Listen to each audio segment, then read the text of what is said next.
불법 촬영물에 대해서 혹시 호기심에 한번 봤다고 해서 처벌이 될까요? 처벌이 된다면 내 폰이나 컴퓨터에 저장해서 보는 경우와 그냥 단순히 스트리밍해서 보는 경우가 처벌 수위에 차이가 있을까요? 오늘 불법 촬영물에 대해서 한번 알아보도록 하겠습니다.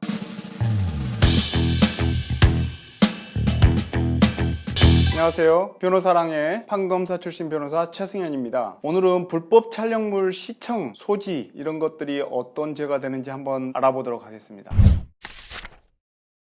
몇 년 전에 윤드러저라고 불법 촬영물들을, 성착취물들을 텔레그램 방을 통해서 공유하다가 본인이 자살을 하고 피해자들만 남게 된 그런 사건이 있었는데요. 최근에 현역 군인 신분으로 그 방을 통해서 공유된 성착취물이나 피해자들 신분까지 전부 공유를 하다가 검거가 돼서 징역 11년이 선고된 사건이 기사화된 적이 있습니다. 자, 여기서 말하는 불법 촬영물이 뭘까요? 불법 촬영물이라는 것은 성폭력 범죄 등 처벌에 관한 특례법에 규정이 되어 있는데요. 성적 수치심이나 성적 욕망을 자극할 수 있는 촬영을 상대방의 동의 없이 촬영을 했을 때 불법 촬영물이 되고요. 또 한 가지는 동의하에 촬영을 했지만 촬영 상대방의 동의를 받지 않고 유포를 한 경우에 불법 촬영물이 됩니다.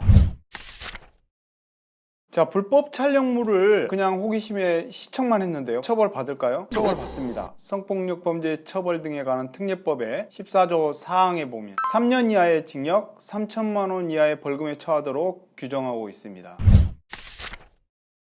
불법 촬영물을 저장한 경우와 단순히 스트리밍한 경우 처벌의 차이가 있을까요? 성폭법에는 저장하고 소지하고 시청한 경우를 동일한 규정을 하고 있습니다. 다만 제 경험상 검사나 판사가 볼 때는 저장한 행위하고 단순히 시청만 한 경우에서는 처벌에 있어서 어느 정도의 차이는 있다고 보입니다. 물론 단순히 시청만 하는 경우에도 기소되는 경우가 없지 않습니다. 분명히. 그렇지만 대부분의 경우에는 전과가 없고 호기심에 몇 번 본 거다라는 게 입증이 되는 경우에는 교육조건부, 앞으로는 이런 거 보지 않겠습니다 하는 걸 조건으로 해서 기소유예 받는 경우도 다수가 있습니다. 저장까지 한 경우에는 나중에 유포의 위험도 있고요. 당사자의 폰이라든가 컴퓨터를 전부 압수수색하는 경우가 많은데요. 압수수색하게 됐을 때 그 건 외에 다른 건들이 다수 발견될 경우가 많겠죠. 그렇게 되면 오히려 처벌이 가중되는 경향이 있습니다.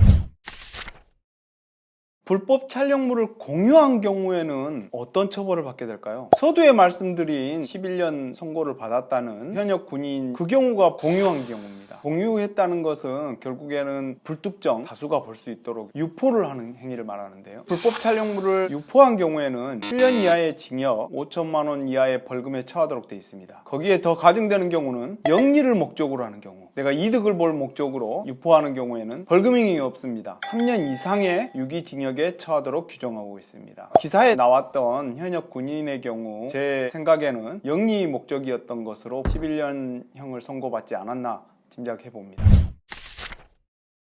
저희 법인에서 처리했던 사례를 한번 말씀드리겠습니다. 소지였는데요. 다운로드 받은 불법 촬영물이 많지 않다 하는 점을 어필을 해서 기소유예 처분을 받은 전력이 있고요. 또 다른 경우로서는 불법 촬영물이라는 것은 상대방의 동의 없이 촬영됐거나 촬영하는 데는 동의가 있지만 유포하는 데 동의가 없다. 둘 중에 하나에 해당이 돼야 불법 촬영물이 되는 건데요. 그 영상에 보면 상대방이 카메라를 응시를 하면서 촬영에 임한 듯한 내용이 나와 있었고, 유포가 되는 과정에 그 여성분의 동의가 있었는지 없었는지는 모르기 때문에 이게 불법 촬영물에 해당한다는 걸 알지 못했다, 이 점을 잘 주장을 해서요 무혐의 받은 사례도 있습니다. 공유한 경우, 즉 유포한 경우에 상당히 지금 수사기관이라든가 사법기관에서 매우 중한 사례로 보고 있는 중이기 때문에 처벌도 계속 중해지고 있는 사안입니다. 저희 법인에서 처리했던 사건의 경우에는 N번방, 조주빈 사건 이런 것처럼 불법 촬영물들을 수집해서 공유하거나 이런 사건은 아니었지만 본인이 여성분과 소위 말하는 원나잇 이런 식으로 즐기면서 촬영을 했다가 그 촬영물을 인터넷 사이트에 공유하는 그런 행위를 했다가 고소를 받고 사건화가 됐던 상황인데요. 업로드했던 촬영물에 대해서 곧바로 내리고요. 고소인 측과 합의를 도출해내고 벌금형으로 처벌받았던 적이